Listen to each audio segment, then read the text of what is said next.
Indian പ്രതിരോധ മേഖലയിൽ 3 പ്രധാനപ്പെട്ട അപ്ഡേറ്റുകൾ. ഈ അപ്ഡേറ്റുകളെല്ലാം നമുക്ക് വളരെ ഫലപ്രദമാണ്. തേജസ് മാർക്ക് 2 വിമാനത്തിന്റെ ആദ്യ റോൾ ഔട്ട് 2025 ഫ്രെയിം ചെയ്തു. സ്വാം ഡ്രോൺ വ്യവസായത്തിൽ ഒരു പ്രധാന അപ്ഡേറ്റ് ഉണ്ടായി. സ്വാം ഡ്രോൺ സാങ്കേതികവിദ്യ ജെറ്റ് പവർ ഉപയോഗിച്ച് പരീക്ഷിച്ചു. കൂടാതെ 2018 ബ്രഹ്മോസ് എയ്റോസ്പേസിൽ ജോലി ചെയ്തിരുന്ന ഒരാൾ പാകിസ്ഥാനിലെ ISIക്ക് ചില സുപ്രധാന രേഖകൾ ചോർത്തി. ഈ വ്യക്തിയെ അറസ്റ്റ് ചെയ്തു. അതിനയാൾക്ക് ശിക്ഷയും ലഭിച്ചു. എന്താണ് ആ ശിക്ഷ എന്നുള്ളതും ഇന്ത്യൻ പ്രതിരോധ മേഖലയിലെ 3 പ്രധാനപ്പെട്ട അപ്ഡേറ്റുകൾ ഈ വീഡിയോയിലൂടെ കാണാം.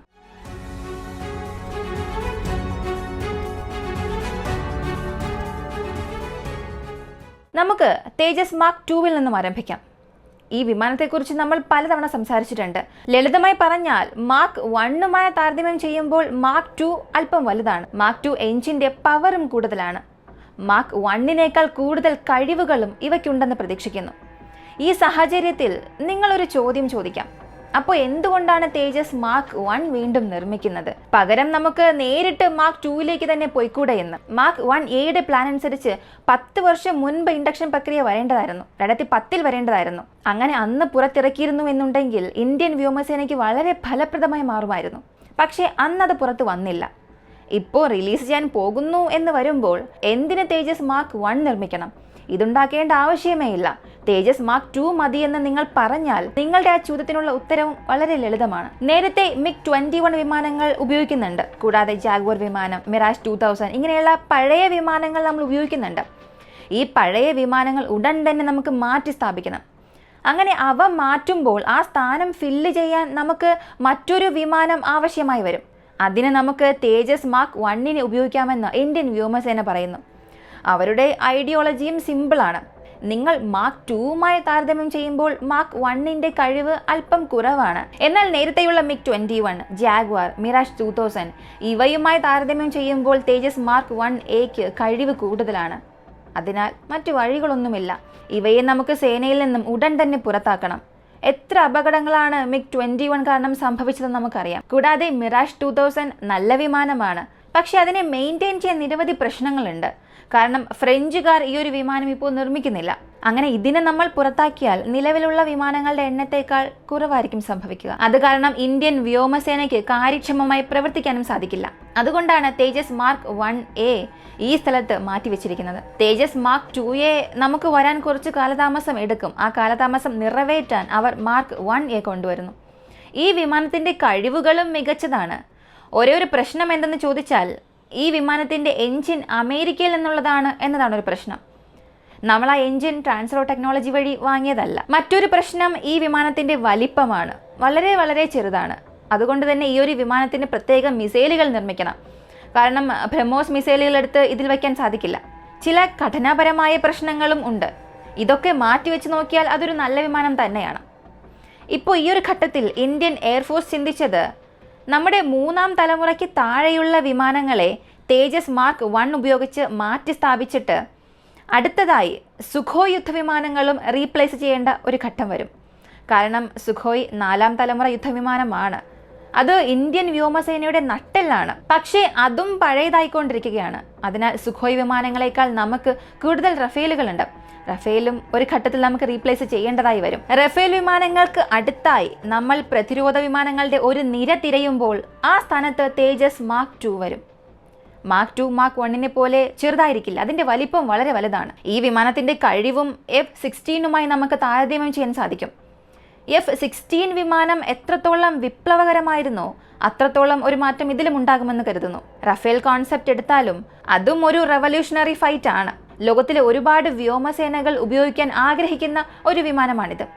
അത്രയും കഴിവുകളുള്ള ഒരു വിമാനം F-16 പോലെ തന്നെ വിജയിക്കാത്തതിൻ്റെ കാരണം അതൊരു ഇരട്ട എഞ്ചിൻ വിമാനമായതുകൊണ്ടാണ്. ഇത് സിംഗിൾ എഞ്ചിൻ വിമാനമായിരുന്നു എന്നുണ്ടെങ്കിൽ F-16 പോലെ തന്നെ നന്നായി വിറ്റഴിക്കാമായിരുന്നു. പക്ഷെ അത് സംഭവിച്ചില്ല.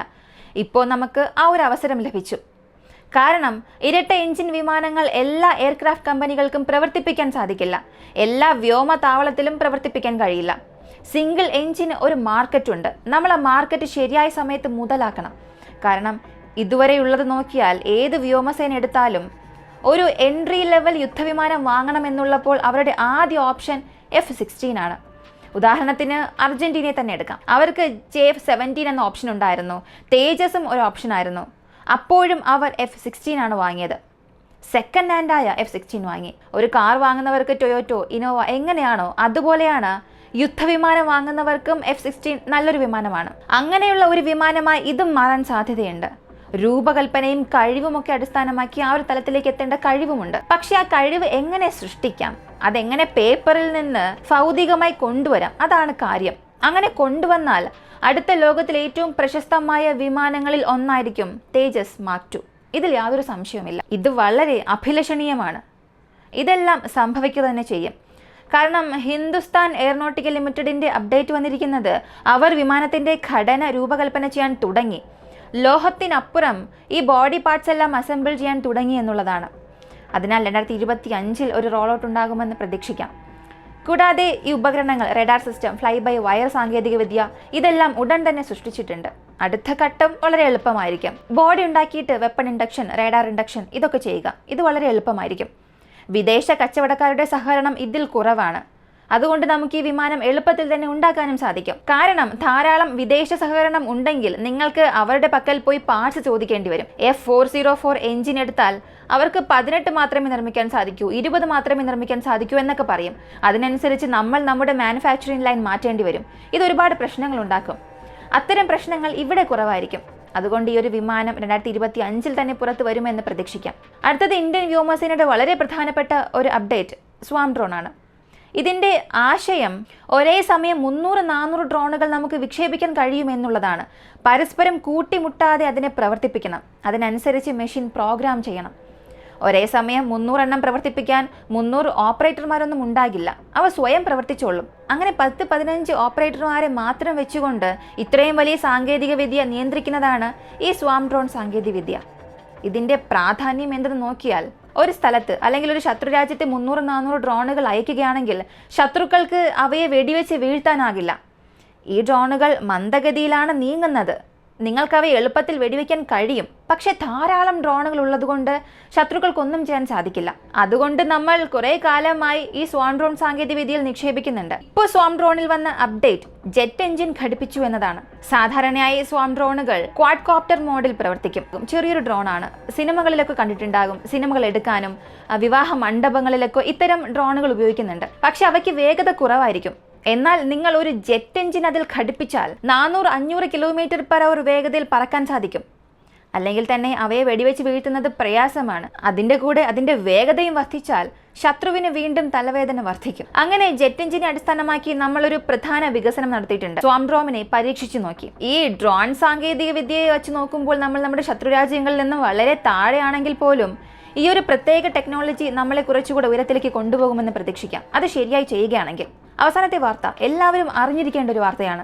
ബ്രഹ്മോസ് എയ്റോസ്പേസിൽ നിന്നും എക്സ് എഞ്ചിനീയറായ നിശാന്ത് അഗർവാൾ എന്നയാൾ 2018 അറസ്റ്റ് ചെയ്തു. മിലിറ്ററി പോലീസും തീവ്രവാദ വിരുദ്ധ സ്ക്വാഡും ചേർന്നാണ് അയാളെ അറസ്റ്റ് ചെയ്തത്. അറസ്റ്റ് ചെയ്ത ശേഷം കോടതിയിൽ ഹാജരാക്കുന്നു. കേസ് നടക്കുന്നു. തെളിവുകളെല്ലാം കോടതിയിൽ ഹാജരാക്കി. കോടതി അവന് ജീവപര്യന്തം തടവ് നൽകാൻ തീരുമാനിച്ചു. അതും പരോളിൽ പുറത്തിറങ്ങാൻ കഴിയാത്ത രീതിക്ക്. ഇയാൾ വഴി വലിയൊരു ഡേറ്റ ലീക്കാകുന്നതിന് മുൻപ് അറസ്റ്റ് ചെയ്തതുകൊണ്ട് വളരെ പ്രധാനപ്പെട്ട ബ്രഹ്മോസിനെ കുറിച്ചുള്ള വിവരങ്ങളൊന്നും തന്നെ പുറത്തറിയാതെ ഇന്ത്യ അത് നോക്കി. ഇതിനെ സംബന്ധിച്ചിടത്തോളം നല്ലൊരു കാര്യമാണ്. നിങ്ങൾ ഏതൊരു മേഖല എടുത്താലും, ഏതൊരു പ്രതിരോധ മേഖലയായാലും, ഹിന്ദുസ്ഥാൻ എയറോനോട്ടിക്കൽ, DRDO അല്ലെങ്കിൽ ഏത് അനുബന്ധ കമ്പനിയാണെങ്കിലും നിങ്ങൾ ആ കമ്പനിയിൽ ചേർന്നാൽ, ജോലിക്ക് ചേർന്നാൽ നിങ്ങളുടെ വരുമാനം കുറവായിരിക്കും. ISRO എടുക്കുകയാണെങ്കിലും നിങ്ങൾ അവിടെ ചെയ്യുന്ന ആ ഒരു ജോലി മറ്റൊരു കമ്പനിയിൽ ചെന്ന് കാണിച്ചാൽ നിങ്ങളുടെ ശമ്പളം 10 മടങ്ങ് കൂടുതലായിരിക്കും ഒരു പ്രൈവറ്റ് കമ്പനിയിൽ. ഇനി അവിടെ എന്തുകൊണ്ട് ശമ്പളം കുറവെന്ന് ചോദിച്ചാൽ, ഈ ISRO ബഹിരാകാശത്തേക്ക് റോക്കറ്റ് അയക്കുന്നതിൽ നമുക്ക് വലിയ അഭിമാനമുണ്ട്. പക്ഷെ അതിന് പിന്നിൽ ഒരു കാരണമുണ്ട്. എല്ലാ എഞ്ചിനീയർമാർക്കും ശമ്പളം കുറവാണ്. എല്ലാവർക്കും കുറച്ച് ശമ്പളം കൊടുത്താണ് നമ്മൾ റോക്കറ്റുകളെല്ലാം വിജയകരമായി അയക്കുന്നത്. അതൊന്നും നമുക്ക് പലർക്കും അറിയില്ല. പട്ടാളത്തിൽ ജോലി ചെയ്യുന്നത് ഒരു ത്യാഗമാണെന്ന് എല്ലാവരും പറയും. ആഡംബര ജീവിതശൈലി ഉപയോഗിച്ച് വേണമെങ്കിൽ അവർക്ക് ജീവിക്കാം. പക്ഷേ അതിനെക്കുറിച്ച് ചിന്തിക്കാതെ പലരും അവരുടെ രാജ്യത്തിന് വേണ്ടി എന്തെങ്കിലും ചെയ്യാൻ ആഗ്രഹിക്കുന്നു. അതിനുവേണ്ടി അവർ അവരുടെ ബുദ്ധി ഉപയോഗിക്കുന്നു. ഉദാഹരണത്തിന് നമുക്ക് നമ്പി നാരായണൻ, അബ്ദുൽ കലാം, വിക്രം സാരാഭായ്, ഹോമി ബാബ ഇവരെയൊക്കെ പറയാം. അങ്ങനെ ലിസ്റ്റ് നീണ്ടുപോകും. ഇവർ ചെയ്യുന്നതും ത്യാഗമാണ്. പക്ഷെ അതൊന്നും പുറത്താരും അറിയില്ല. അതേസമയം എനിക്ക് ശമ്പളം കുറവാണ്, ഇതുകൊണ്ടൊന്നും എനിക്ക് തൃപ്തിപ്പെടാൻ കഴിയില്ല എന്ന് പറഞ്ഞ് അവർക്കുള്ളിലെ സീക്രട്ട് പുറത്തുവിട്ട് അതിലൂടെ പണം സമ്പാദിക്കുന്ന ഒത്തിരി പേരുണ്ട്. ഈ ആളുകൾക്ക് ശരിയായ ശിക്ഷ ലഭിക്കുന്നത് നല്ല കാര്യമാണ്. വരും തലമുറ ഇത് കണ്ട് ഭയപ്പെടും. നമ്മൾ പിറന്ന മണ്ണിനെ, നമ്മുടെ രാജ്യത്തെ മറ്റൊരു രാജ്യത്തിന്റെ കാൽ കീഴിൽ അടിയറവ് വച്ചിട്ട് അവർക്ക് വിറ്റ് പണം സമ്പാദിച്ച് ജീവിക്കുന്നതിനേക്കാൾ മരണമാണ് നല്ലത്. ഈ ഒരു വീഡിയോയെക്കുറിച്ചുള്ള നിങ്ങളുടെ അഭിപ്രായം എന്താണെന്നുള്ളത് കമൻറ്റിൽ പറയുക. വീഡിയോ ഇഷ്ടമായ ലൈക്ക് ചെയ്യുക, ഷെയർ ചെയ്യുക. നമ്മുടെ ചാനൽ ആദ്യമായി കാണുന്നവരാണെങ്കിൽ മറക്കാതെ സബ്സ്ക്രൈബ് ചെയ്ത് സപ്പോർട്ട് ചെയ്യുക. മറ്റൊരു വീഡിയോയുമായി വീണ്ടും കാണാം.